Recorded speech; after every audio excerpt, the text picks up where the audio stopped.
When I went upstairs here, this sounded like such an easy video. I thought I would just pull my casual day card and talk about it. But not even after half an hour, I have to also say that I'm gonna pull the insanity card and I don't care about anything else anymore. So let's just get through this, because this is not just a normal phone that I'm gonna review today. I'm actually not even gonna call this a review. I'm just gonna call this my opinion, and it's just that, my opinion. You don't have to agree with it, just accept it, deal with it, because this phone, and I mean, it was kind of funny to call the Mate 20 this phone and the Pro this phone Pro. The joke is over, so let's call it what it is, the Huawei Mate 20 Pro. And yes, I said the H word, and I know I said in the past that I'm not gonna review Huawei phones anymore. I mean, opinions change, and actually maybe once again, because now that I've had this for 2 weeks here, I kind of wished I hadn't even gotten this, because this is where the emotions come in. On paper, it looked like the perfect phone. I mean, it turned out not to be that, just because the hardware isn't that good, which is fine. But then again, there is the dimming, where a few of my actually reviewers that I trust told me it's not there. And it just pisses me off that everyone seems to ignore it, even though it's there and it's a major thing. Because here's the thing. The Mate 20 dims from about 200 lux to 180 lux. Why does the Pro dim from 200 to 100? That's just too much. And I mean, people who use automatic brightness don't care, which is fine, but I do. I want 200 lux all the time.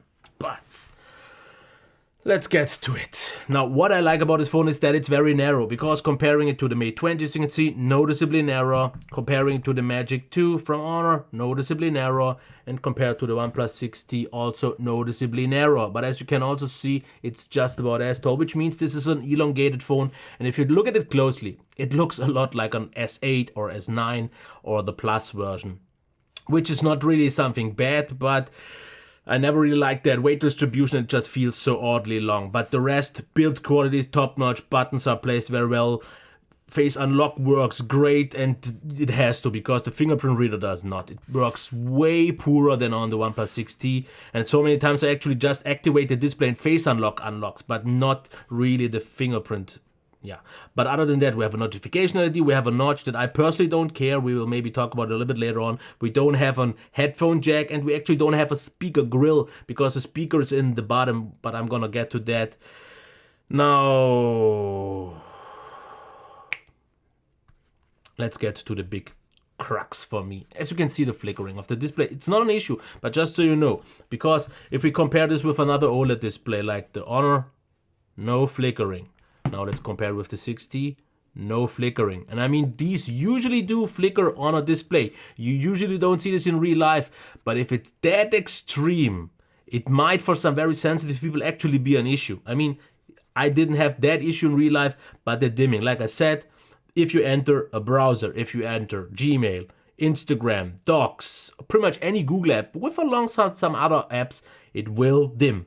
I freaking don't like that. And some people told me just go into battery and activate performance mode, and that's not a solution, because here this is nice and bright.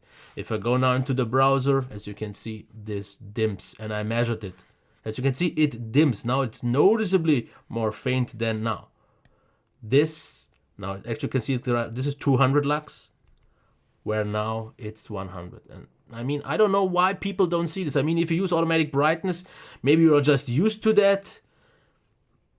Yeah, otherwise I have to say the display is on an, I would say, about S8 level, because the thing is, and I'm not gonna kind of biased against this, but the distortion, which you don't really see here so much, is about on an S8 level. It got better on the S9, it's definitely even better on the Xperia XZ3, but here this is not latest, greatest tech, but higher resolution, good brightness, if it would stay the way it is, but no, manual brightness does not mean manual brightness for Huawei.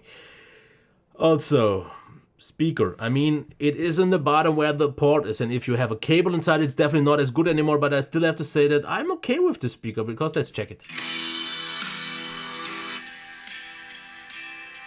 Especially since the earpiece is actually quite loud in comparison. No, I'm actually totally fine with this speaker. It is a good dual speaker. It's not as good as on the P20, not as good as on the Mate 10 Pro, but still absolutely good. Headphone jack, obviously included as a dongle, is still not good. I mean, that's just something Huawei doesn't seem to care, and the quality is subpar. That's that. Performance, like I said already, pretty much the same as on the Mate 20. It's not a crazy fastest phone, and someone actually asked me, it's not fast, does it mean it's slow? No, I don't mean it like this.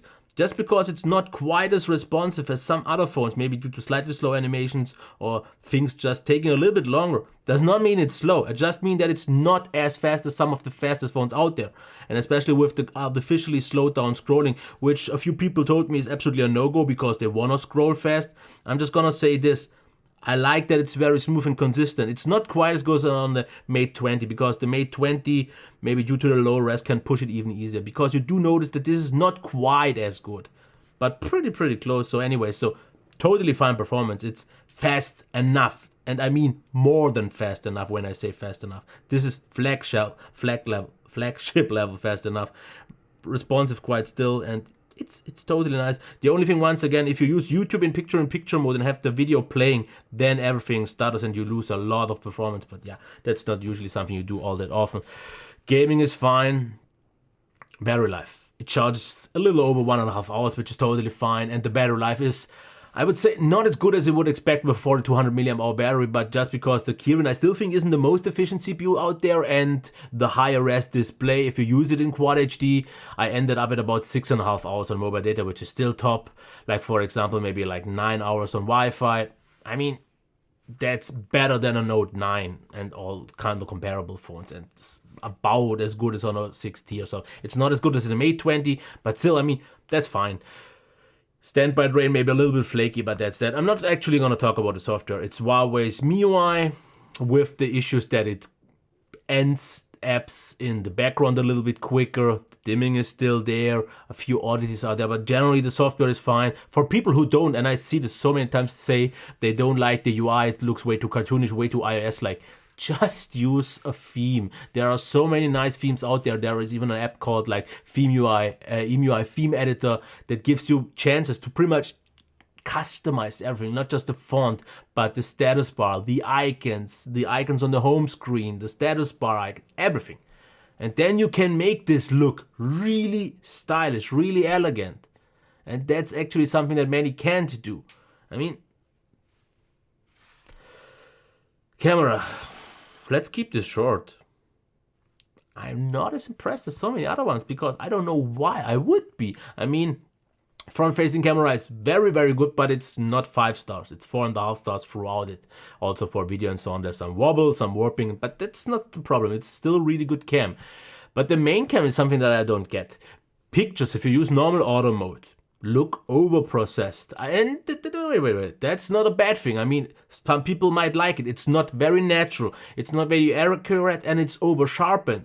But for someone who wants just always a pretty pleasing feature with a solid autofocus, good shutter times and everything, you will get that. But I also have to say, if I compare this to so many other flagship cameras out there, like the Pixel or the LG phones, or even more so something like the Note 9, those don't look worse. Actually, in my opinion, sometimes can be a little bit better. So I don't get the whole hype. I mean, it's great what we have in terms of functionalities, because we have a manual mode with RAW where you can get the most accurate picture out there because the sensors are great. You have the wide angle camera, you have the 3 times and 5 times zoom. I'm not quite sure if I have the 5 times zoom still, but it has all those things. And I know to appreciate those, but just alone the picture quality for a normal user who sees this, I don't see what it does so much better than anything else to get kind of completely crazy about. Others make great cams as well, and I'm not gonna say anything bad. It is a top camera, but it's not like levels above anything else. And also video definitely still weaker. I would say 4.5 stars because it's stabilized, but a little bit warpy, a little bit wobbly at the sides. It's not super sharp, and it's just not as clear and not quite as natural in terms of the whole movement like some other cameras are. So I don't quite see the hype about this camera. And if I just see the phone as its own, let's just not forget one thing. This is 1,000 euros. I mean, it was cheaper already for like 800, but not just this phone, but any phone that's like more expensive than 700 euros, in my opinion, just doesn't feel like that. Because when I used the iPhone XS, felt good. It felt like a $600-700 phone. When I've used this recently, actually, and sometimes had my OnePlus in the hands, and sometimes I had the Mate 20 in the hand and such things, and I thought, what does this make $300 more worth? I mean, I don't get it. It feels like a nice phone because great build quality, can do many others right now. The display and speakers, that's something that we can see on other phones as well. Battery life. I mean, the whole combo is on a very good level. But if I, for example, have to choose between this and something like the Note 9, I would still go for the Note 9 because better display after all, better speakers, performance is just as good. I like their camera and the camera app a little bit more. I'm not the biggest fan of the whole design, but it's, like I said, my opinion. But it does everything really nice, besides the fact that it kind of makes me want to jump the wall when I see the dimming going on again. Especially, here's the weird thing. EMUI 9, EMUI 9, EMUI. This is the Honor 9, and all three of these Huawei or Honor phones, which is pretty much the same after all because it's running EMUI from Huawei, have a different kind of dimming, and I don't get it. This pretty much doesn't dim at all. Non-issue for me. This does dim just as the P20 Pro did, as the Mate 10 Pro, as the P10. The Honor Magic does even dim different once again, because, for example, here, YouTube Studio dims, which it does not on the other ones. But then again, some other phones, some other apps dim, but not as heavily. So, explain this to me. Someone explain this to me. And I know that's something sticklery from my side, but I mean, if they would be consistent with the dimming on every phone, I would get it. But every generation, and now even between the same series, they do something different. I don't get it. But once again, I think it's too overpriced. I think the same for the Note 8, even though that Note 9, even though I've seen this by now for like $650, which I have to say in terms of value is kind of killing it by now. S9 series, I mean, this definitely has the better battery life, and that's the main reason why I would go for this. After all, I mean, I would maybe recommend it for some people. I would not personally go for it. The dimming is a deal breaker for me, but yeah, just so you can see. Build, design, notch, don't really care. I mean, once it's hidden, don't care. But then, fingerprint reader, display. There are better ones out there. Still very good, but there are better ones out there. Speaker. Better ones out there. Still very good though. Headphone jack, yeah. Performance. Top.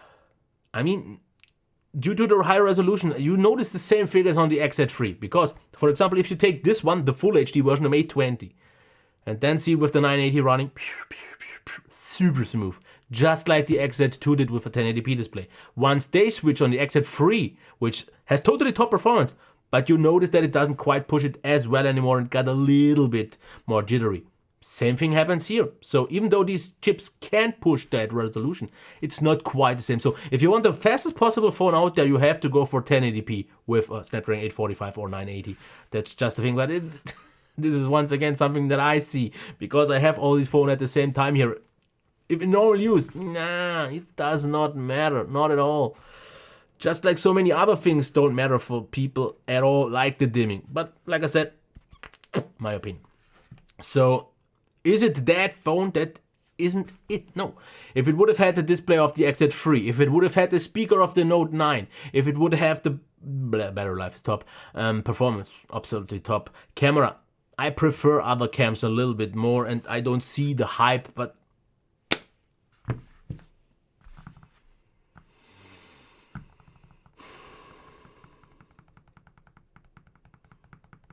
that's it. Bye.